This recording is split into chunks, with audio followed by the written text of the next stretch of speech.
Hi guys and welcome to TechBased. In this video we're going to talk about the latest Windows 11 Insider preview build for the dev and also the beta channels of the Windows 11 Insider program, another 25H2 preview build, and this one has quite some features if you ask me. So of course in this video we're going to cover everything.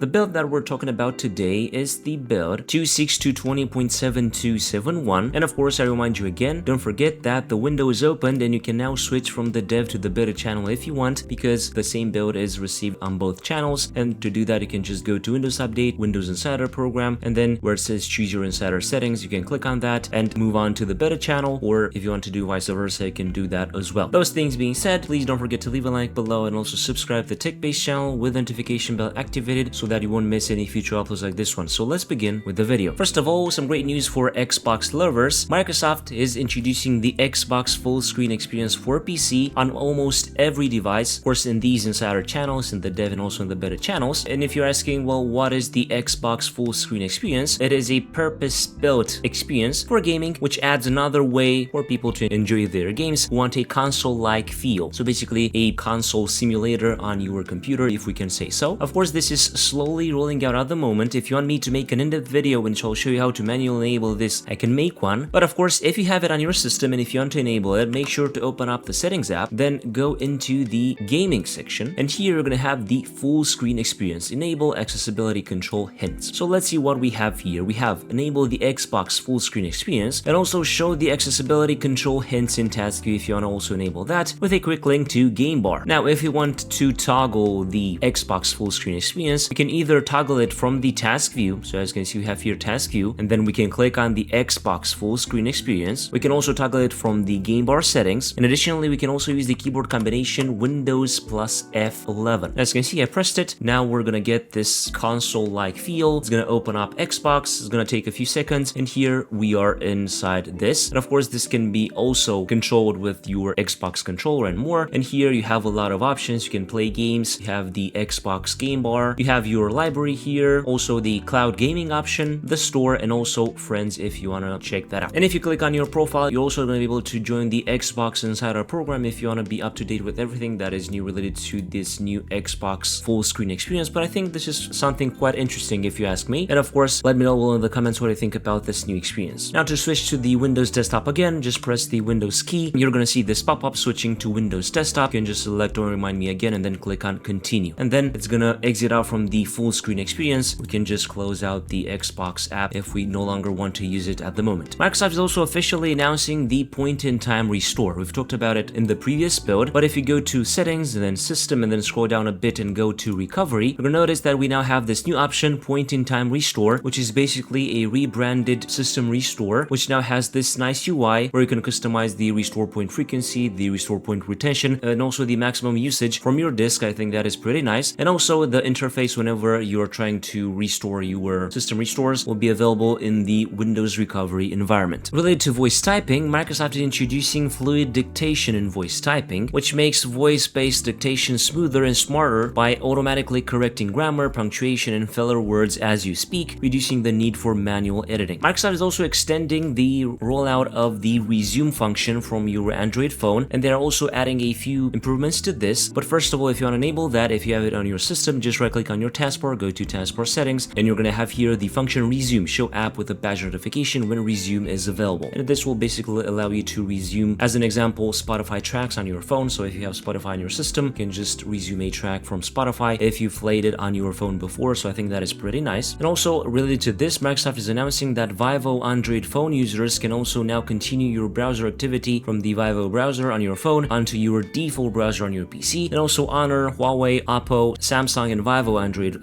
users can also now continue online files open on Microsoft 365 Copilot app from your phone onto your PC. Related to Click to Do, which is a feature specific to Copilot Plus PCs, Microsoft is testing and refining the Click to Do top bar to determine the best experience for future updates, and the functionality will vary by device and market. Now we have quite a few changes related to the File Explorer in Windows 11. First of all, Microsoft is making a few refinements to the context menu, which aims at reducing the space taken by less commonly used actions while also keeping them easy to access. So if I were to access a file and then right click on it, you're going to notice that the context menu is now way smaller. Well, what happened? You're going to see here that the compressed zip file, copy as path, set as desktop Microsoft background and also rotate right and left have been moved to a new manage file flyout or context menu, whatever you want to call it. You have here all these options that are less used, as Microsoft is stating. Also, Microsoft is stating that they've moved cloud provider options like always keep on this device and free up space into their relevant cloud provider flyout, as well as the send to my phone option next to the cloud provider options. And also Microsoft moved the open folder location to be next to open and open with. Now, another huge change related to the File Explorer is that Microsoft will now start to test preloading File Explorer in the background to help improve the File Explorer launch performance. This shouldn't be visible to you and the File Explorer should launch faster. If you want to disable this, you can also go to these three dots and then options, and inside folder options and then view, you're gonna have the option here, if you want to disable it, enable window preloading for faster launch times. You can disable this if you don't want it. Of course, users have mixed feelings about this new change. I'm also looking forward to see your opinion below, but I think this is better if it improves the File Explorer launch performance. I don't have any issues with the File Explorer launch performance, but of course on a high-end PC this wouldn't matter. On a low-end PC, I think this could be felt. So of course, if you have this latest build and if you have this rolled out to you, make sure to test things out and see the differences between having the enable window preloading for faster launch times enabled or disabled. Now, related to some app updates, if we open up the Microsoft Store, Microsoft has added a new option that has been requested by users. And if you're going to your library and you can see your installed apps, Microsoft is now adding the option to quickly uninstall that app directly from here, so you no longer have to access anything else. Now, this option is at the moment available only for store managed apps, but maybe in the near future Microsoft will also add this option for other apps as well. And also related to the new Notepad app, make sure to update all your apps in the Microsoft Store if you want to have it. In the insider channels, Microsoft is adding a huge thing in the Notepad, I think, which is the ability to insert tables. You have this new option here, and you can insert a table and you can customize it if you want. You can also click on insert table and manually input the number of columns. For example, let's type in here 100 and 100, and I think the maximum is 52 at the moment. Let's click on insert and let's see how this looks. As you can see, this is pretty interesting, and Microsoft has worked on this new feature and they implemented it pretty well if you ask me. And whenever we've inserted a table, we can then click on this option again and then we can edit the table. We can insert columns or rows, we can select, we can delete, and also fit columns to window width. So let's now delete the table and insert a smaller table here. As you can see, as easy as that, you can insert tables with no issues. You can move them below. Basically, the Notepad is transforming to what WordPad was back in the day before it was removed. So I think this is great to have a small little text editor by default in Windows 11 where you can do all kinds of things. And of course, don't forget that Microsoft also added the options to customize the text easier with all these options here. This has been out for a few months, but I think the Notepad app is receiving quite a few useful updates. And also the experience for write, rewrite, and summarize have been improved with streaming result responses, and results will start to appear quicker without the need to wait for the full response, providing a preview sooner that you can interact with. And of course, to use these options, you're going to have to sign in with Copilot, and most likely you're going to need a Copilot Plus subscription. Now let's move on to the fixes in this build related to the taskbar and system tray. Microsoft fixed an issue which could cause the taskbar to hang after receiving certain notifications, and they also fixed an issue where the battery icon on the taskbar might unexpectedly show its own backplate when hovering over the icon in the system tray instead of the combined with Wi-Fi and volume. Related to internet, Microsoft made some underlying improvements to help address an issue which could lead to not having internet after resuming from disconnected standby. Related to the File Explorer, Microsoft fixed an issue where if you opened the recycle bin and had empty recycle bin visible in the command bar, it might stay showing after you navigated away. Related to settings, Microsoft fixed an issue where settings might crash when navigating to privacy and security, then camera, location, or microphone. This has been fixed. Related to display and graphics, Microsoft fixed an issue where recently certain games might show a message saying unsupported graphics card detected, although a supported graphics card was being used. Related to the Task Manager, if you're using DI or CAMM memory form factor, Task Manager will now show that in the performance section under memory and then form factor instead of a blank. And also related to .NET Framework and Visual Studio, the issue causing insiders with ARM64 PCs to potentially observe crashes with Visual Studio or applications that depend on .NET Framework should be resolved if you have installed the latest .NET Framework update. We also have a few new known issues in this build. For example, related to the Xbox full screen experience, the virtual keyboard is not shown for control users on devices without a touchscreen, and you can use the physical keyboard as a workaround for now. And also some apps may behave unexpectedly when using this Xbox full screen experience, particularly those that expect to be locked to a given size or launch additional windows. Related to the File Explorer, Microsoft is investigating an issue where File Explorer has started showing a white flash when navigating between pages after a previous flight, and I think this is a pretty old issue. Hopefully Microsoft will fix it soon. And related to Bluetooth, Microsoft is investigating an issue causing Bluetooth device battery level to not show for some insiders. So basically, this is all there is to it to the latest Windows 11 Insider Preview build for the dev and also the beta channels. For more information, of course, you can check out the article below or the official Microsoft blog post. And if you enjoyed this video, please don't forget to leave a like below and also subscribe to the TechBased channel with the notification bell activated so that you won't miss any future uploads like this one. I was Emmanuel from TechBased. Until next time, have a nice day.